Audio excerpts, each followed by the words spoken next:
So, first off, let's start off with tell me your name. Devin Black. Okay. And what are you running for? I'm running for a county commissioner here in Sandusky County. Okay. Why are you running for Sandusky County Commissioner? Well, I'm a lot younger than your typical voter, but even I have kind of gotten sick of, seeing the same old election after election. So rather than kind of accepting things, I decided, why not run and try to change it myself. Yeah, excellent. So, is there anything specific that you would like to change? Yes. I think we kind of have a culture of stagnancy and complacency here in Sandusky County. At least in our government, we've been continually a county that's in decline population-wise, economically.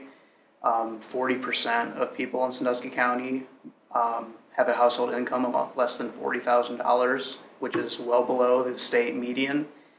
So for me, economic development, putting people at the center of local government are two of the biggest issues for me. Furthermore, I also think that we need to really address transparency and openness in government. As taxpayers, I believe we have a right to know down to the penny how our money is being spent. And since the county commissioner is primarily focused on the county's finances, I think that we should strive to publish our budget online so it's easily accessible to all voters. They can see what their money is being spent on. And if they don't like it, they can make their voices heard. So transparency, having a clear vision for economic development, whether that be working with regional business partners, trying to court new retail options to our area, building rail service industrial parks so we can bring manufacturing jobs back into our county. Things like that to bring a vivacity back to the economic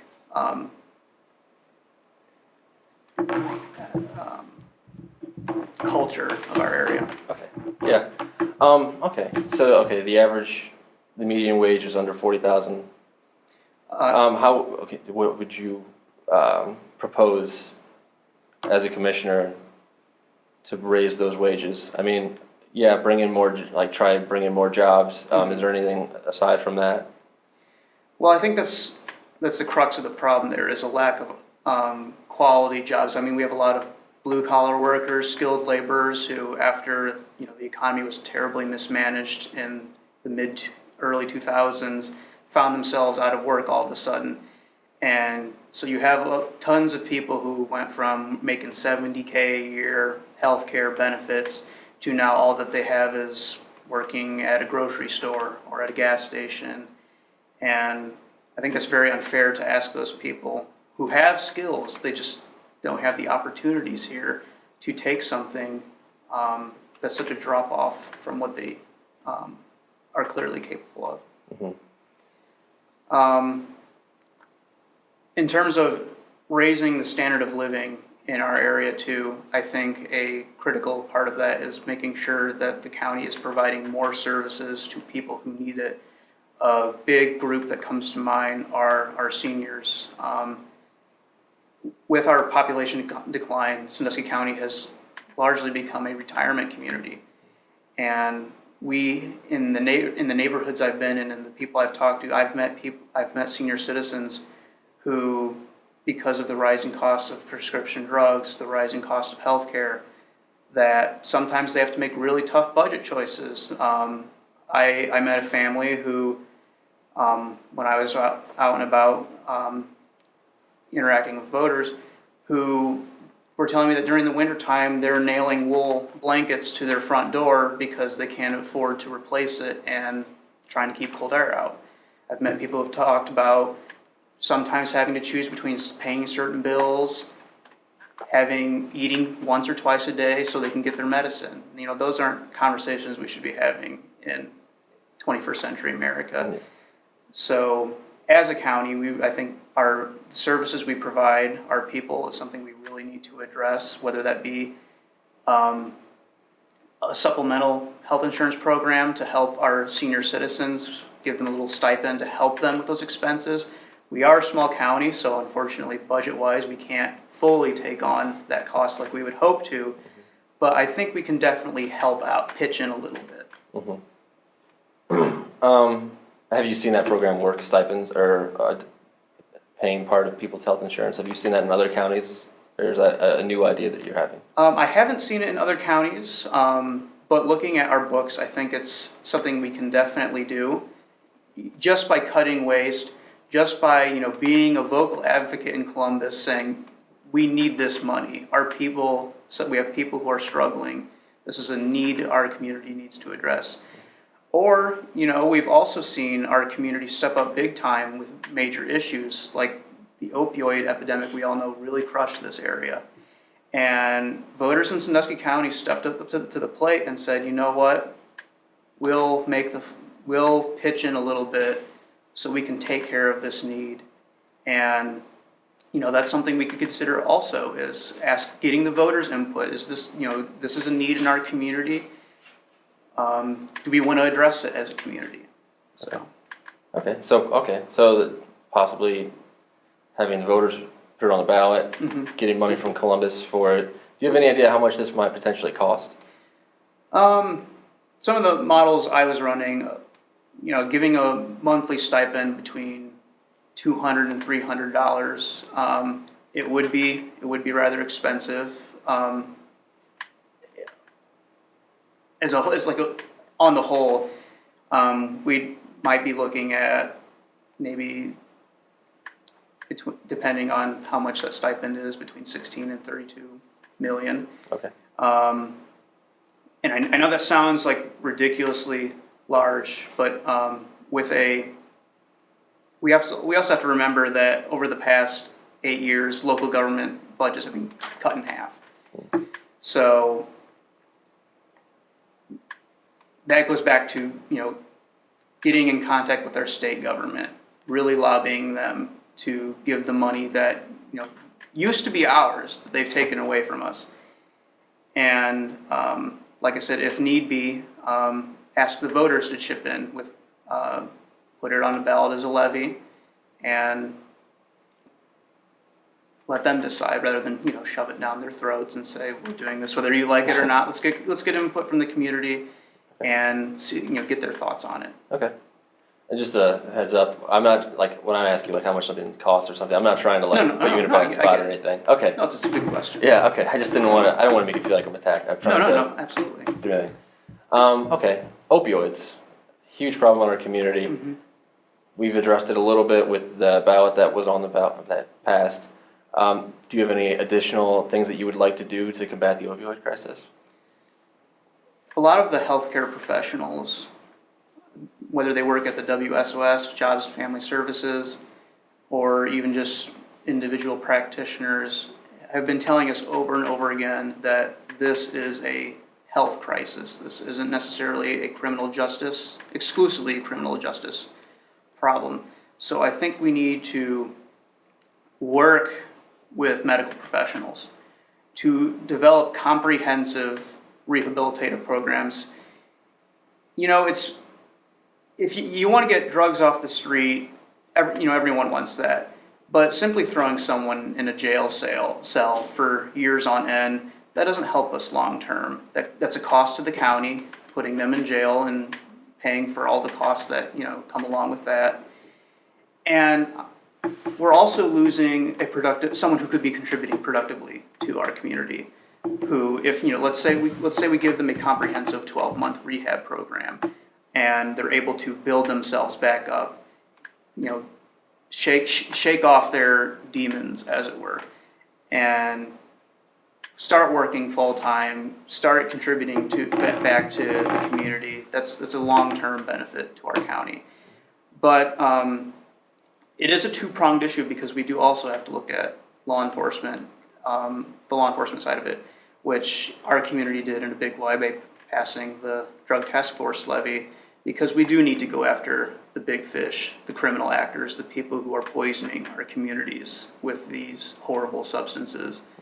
So I would work very closely with our county prosecutor, our sheriff, make sure they have the tools they need, the funding they need to do their job. Have you talked at all with Richie Weber out of Clyde, who has, as you see, his fight for recovery? He used to be a heroin addict. I have not had the pleasure of meeting him. I mean, I just see him on Facebook. He's got a ton of stuff. He goes around to schools and talks and tries to convince people to not take any opioids, take any heroin, because I think he might have died once or twice, maybe. Oh my. He had not the EpiPen, what's the shot that they go around with that brings it back, naloxone. Yeah, he's had that done to him a few times, I think. But he's in Clyde and Richie Weber, you said? Yeah, somebody in the county. He does like MMA stuff now. Oh, cool. He does all sorts of different things, I guess. Okay. So I think one of the issues in the race is going to be your age. It's such a out of the normal. It's not Right. a normal thing for someone. How old are you, by the way? I'm 23. I'll be 24 in November, so I'll get a slight bump. But yeah, I am fairly, pretty young guy. Okay. Not your average age for a politician, like you mentioned. What can you tell us, the voter, to convince them to take a chance on someone so young? It's kind of what I got at in the beginning, where we're all sick of what we have right now. Feels like nothing ever changes. We all know what the issues are. We all express how we want that addressed, and it seems like nothing ever changes. In this election, while I am new and young, voters are going to be faced with two politically new candidates, two first-time candidates. On one hand, you have someone who's retirement age. On the other hand, you have me. We're on opposite ends of the spectrum. What I offer is an energy that our county government desperately needs. I mentioned being a vocal advocate in Columbus, bothering them all the time to get the things we need, and a clear vision for our long-term future. That we need someone with perseverance. We need someone who's going to stick with it. We need someone who is going to take action and not just say all the right things. And that's what you're going to get in me as your county commissioner. That was a pretty good answer. What about the issues of technology, information technology, green energy stuff? Do you think that your age is going to benefit you there? Yes. As we see on both the national scale, in our state and in our county, our economy is shifting at a very rapid pace toward technology, where a lot of what we're used to being our traditional staple jobs are going to be disappearing because they're going to be replaced by, whether it be automation or high-skilled technical jobs. So that's something we need to really address in our education system here locally. Programs at Terra, working with high schools to develop programs to push people toward these IT kind of careers, these STEM fields, rather than, because we don't want our children to be left behind in an economy that's outpacing their education. So I think as a commissioner, we need to work closely with our local schools, our local skilled trades programs, and make sure we're pushing that so we can stay ahead of the curve rather than lag behind. Okay. And you mentioned green technology as well, if I can address that. Mm-hmm. This is an issue that's become really big recently in Seneca County with the wind turbines. And I understand both sides of this issue. On one hand, you don't want something to be shoved down your throat as a community. And there's been an opacity to the process that's gone on over there that is frankly unacceptable. We should get input from the community. We should listen to their concerns about these projects. And it should be a collaborative effort, not just between Columbus and giant companies. On the other hand, green energy is unquestionably the economic future of the energy sector. And if we look at Paulding and Van Wert counties, where the state's biggest wind farms are, it's been an economic boon for them.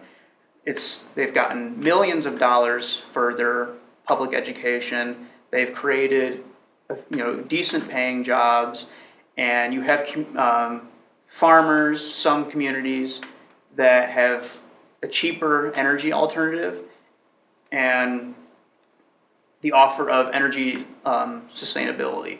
I think it's a perfect I think it's the perfect path for as an agriculture community, our farmers, putting these turbines on their farms, allowing them to be self-sustaining, allowing them to cut costs. Being a farmer is really tough these days, as we've seen recently with tariffs and other decisions at the DC level that affects everyone. So any way we can make our farmers' lives easier, those are avenues I think we should pursue. Good. Good. I'm just going to double check that. Okay. Very good.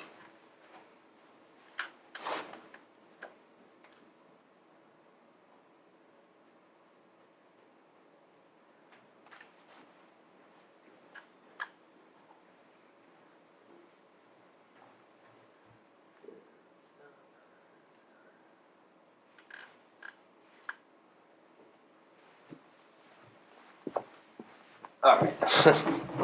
So would you say that green energy is one of the most important things that you would like to work on? Yes, once you're absolutely. commissioner? Absolutely. If you look at the scientific data of our state, the topographical layout of northwestern Ohio is pristine to harness wind energy. And it's an industry I know a lot of people have been skittish about, because we remember, 5 years ago, 10 years ago, these systems are not very efficient, they're high cost, they're high maintenance with little return. But the science and the engineering behind it has progressed massively. These systems are rivaling, traditional fuel engine, like gasoline engines, things like that, in terms of efficiency. They're becoming more cost effective, and that would be creating, a whole new industry and source of jobs in our community that's been, like I said, kind of looking around and not finding anything other than low skill, low pay, part-time temp work. So that's something I would definitely be an advocate for in our county. But as I mentioned earlier, it's also something that needs to be done right. It needs to be done with the community involved. It's a scary prospect having, a 125-foot tall turbine 1,000 feet from your house. So the public has a right to have their voices heard on this, make sure it's done right. And if we do it right, if we work with good business partners, if we work with our municipal governments, if we work with our communities, we can have something truly special in Sandusky County moving forward that will, rather than let us lag behind, catapult us to the forefront of green technology. Are you just focused mainly on wind turbines, or what about solar? Or Solar energy is another big thing that can be harnessed. In Ohio, as we all know and love, we are rather flat and open, at least on our half of the state. Our half over here in the northwest, we get a lot of sun. We don't have much obstruction in terms of trees, skyscrapers, anything like that. So solar energy is, again, another alternate energy system that's been just more efficient, more cost effective, continuing to advance. That's also something that we really need to look into, and as a commissioner, I certainly would look into.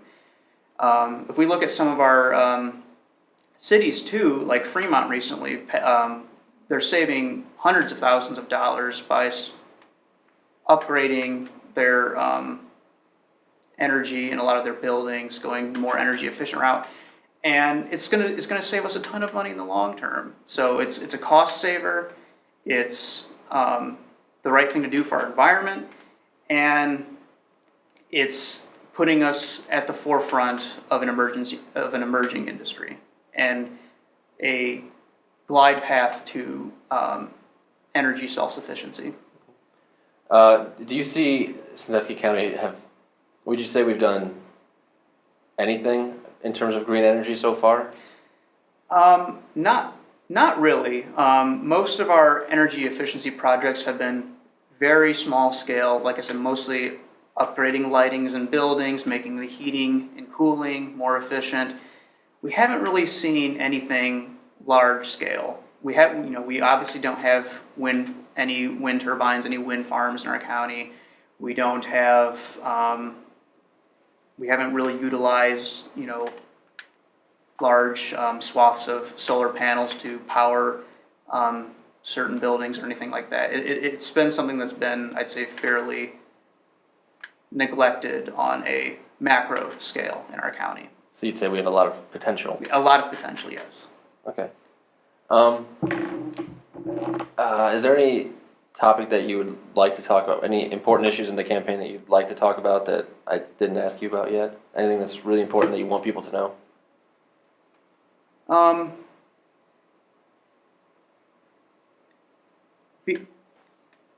Having, been off to college for 4 years and being as young as I am, I'm obviously not a well-known name in the county. My opponent is much more well-known.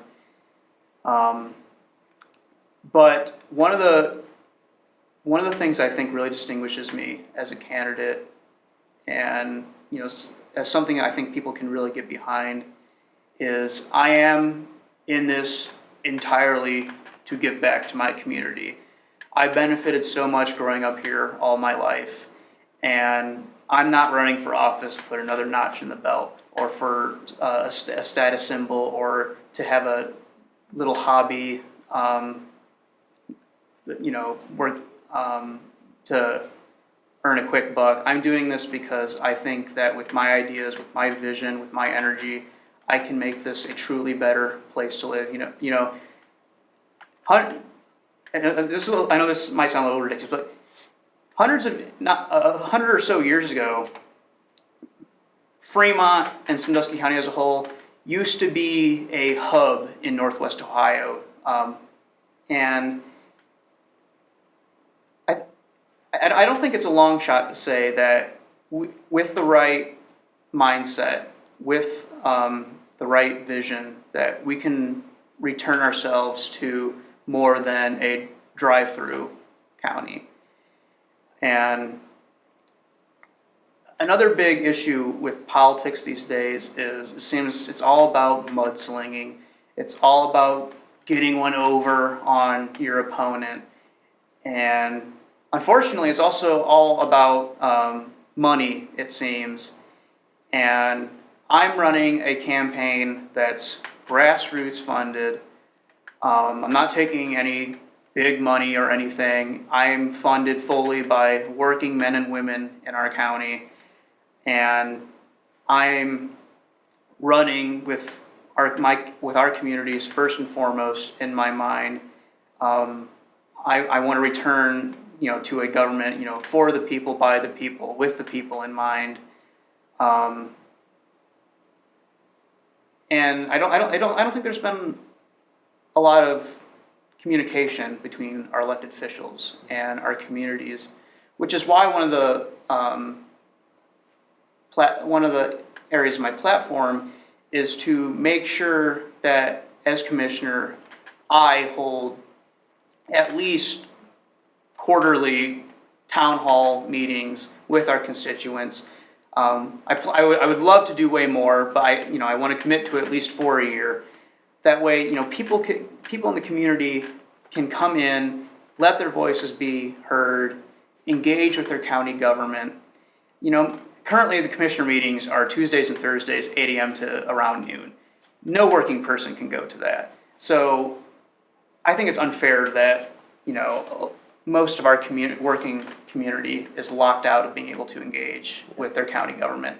So that's something I want to be sure to address, is to let's make this a more inclusive process. Let's get more voices in the room, and let's move forward. Just have you considered recording the meetings and then just put them on Facebook or something?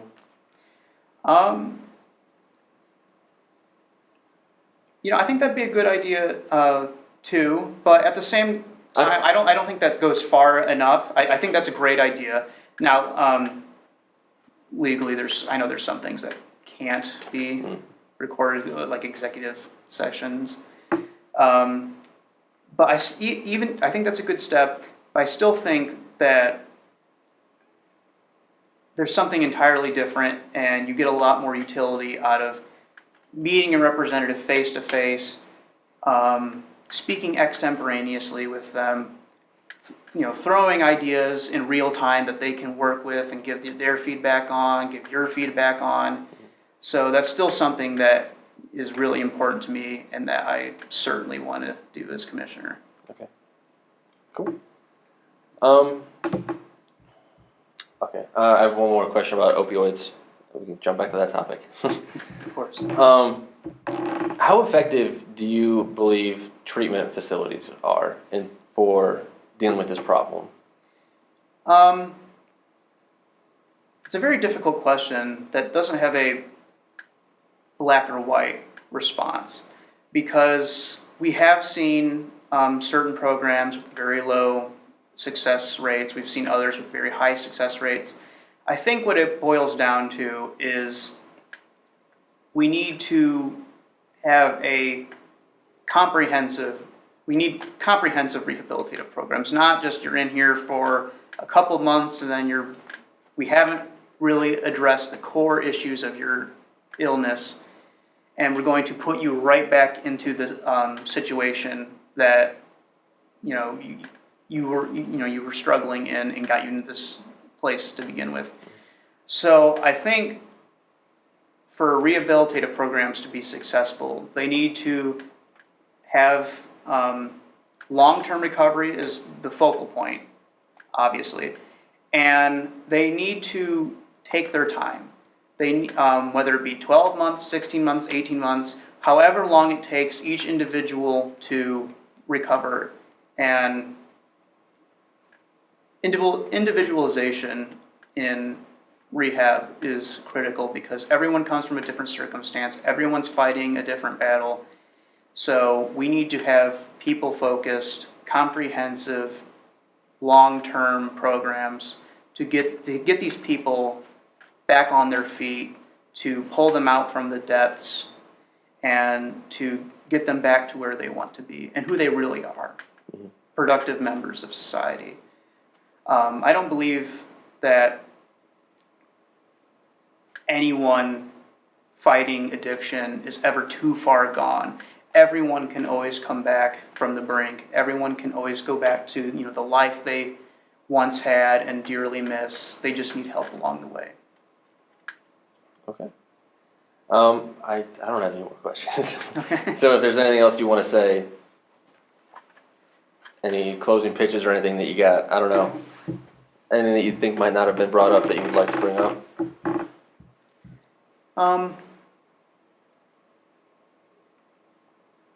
You don't have to say anything else. We can be good if that's all you got. I'm just trying to think, kind of go through all the things, make sure I covered what I wanted to cover. Oh, you were endorsed by Run for Something. Run for Something. That's right. Yes. Do you want to talk about that at all? Yeah. Run for Something is a national organization that looks for young, forward-thinking individuals to run for public office, and they came about as a response to the problem I've kind of hit over and over again, is our older career politicians who are in it for their own self-interests and who don't listen to their constituents and kind of shove the same old tired shtick onto all of us. So they looked at, they interviewed me, looked at my campaign, saw what that I'm putting forward the effort in the community, that I want to win, that I'm a people-focused candidate who has a vision for our community to lift it up rather than just keep it being satisfied keeping it where it's at. So, I'm happy to have their endorsement. I'm happy to work with them. And I think that's how we really fix politics in the United States, is start local. Let's get younger people, no matter what your affiliation is. If you're a young Republican, run for office. If you're a young Green candidate, run for office. A young Democrat, run. Young Libertarian, whatever you are. Let's just get young people involved. And I think if we get more people like myself in my age group involved in politics, we can get back to, we can break the gridlock, break the current model of just pure partisan bickering, and get back to discussing ideas again, which our democracy so desperately needs. Great. Man, we almost didn't get that answer. Yeah, all right, that's good. How would you, so you are a Democrat. How would you describe yourself? Would you say moderate, more liberal? I'm just curious. Or would you? That's a tough question, because I've never really been one for labels. I've always been a policy guy. What's my stance on health? My stance on healthcare, my stance on economics, my stance on defense, foreign policy. That's where I derive my political identity. If you're to pin me down, though, and say, how would you describe yourself? I would say I'm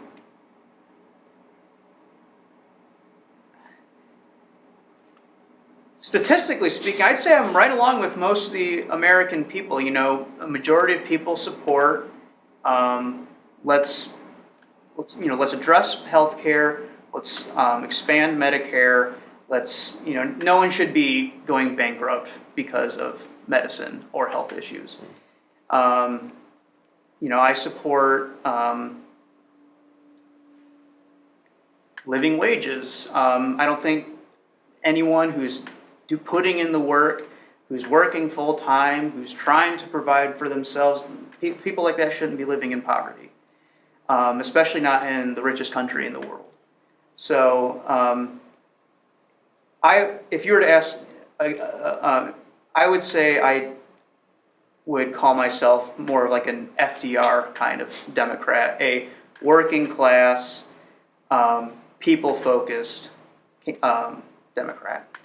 Okay, that's good. I was just curious. That wasn't. Yeah. I don't even know if I'll. Right. I'll probably use it now because that's a pretty good answer. But have you been a Democrat your entire life? You don't really. How have you? When did you really start paying attention to politics? Always, honestly. I've been a political junkie from the start. Now, up until this point, I've been an armchair political junkie.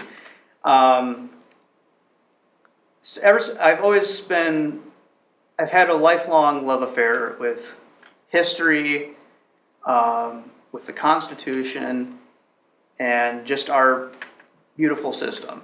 So ever since high school, I've been all about this stuff. And again, I'm like most people. I've seen both sides. When I was a little younger, I was more conservative. I'm a strong believer in being open-minded and looking at what everyone has to say and kind of forming your own opinions from that. I've been on both sides of the fence.